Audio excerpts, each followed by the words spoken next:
Bonjour, je me propose aujourd'hui de vous présenter une stratégie sur le marché des changes. Celle-ci intègre la notion d'analyse intramarché et permet d'optimiser la stratégie. Le webinaire que nous allons présenter aujourd'hui est réalisé par Trader Forex et sponsorisé par le courtier AvaFX.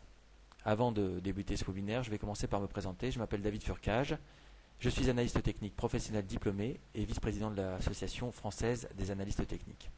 J'enseigne par ailleurs l'analyse technique à l'Université de Paris-Dauphine. Avant de commencer cette session, nous allons commencer par aborder le plan. Dans un premier temps, je vais présenter une particularité du marché des changes. Dans un second temps, je vais présenter la manière d'utiliser la force relative sur le marché des changes pour optimiser ses positions. Dans un troisième temps, je vous montrerai comment construire des indices de devises et utiliser l'analyse intermarché. Et enfin, dans un dernier temps, nous observerons un cas pratique avant de conclure. Je vais commencer par présenter une particularité sur le marché des changes. Sur le marché des changes, rien ne se perd, rien ne se crée, tout se transforme. Que signifie cette phrase éminemment connue en termes de flux de capitaux? Eh bien, prenons un exemple. Un investisseur vend des actions japonaises pour acheter des obligations américaines. Qu'est-ce que cela implique?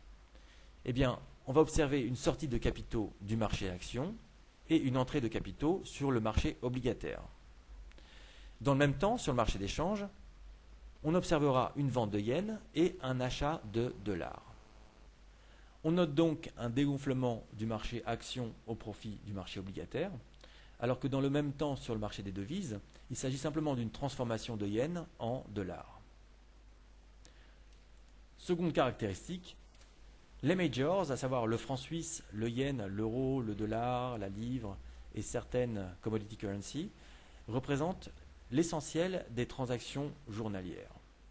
Donc si l'on mixe en fait la caractéristique numéro 1 et la caractéristique numéro 2 que je viens de présenter, eh bien, il y aura une forte pertinence de l'approche intramarché, celle qui consiste à analyser une classe d'actifs et ses composants.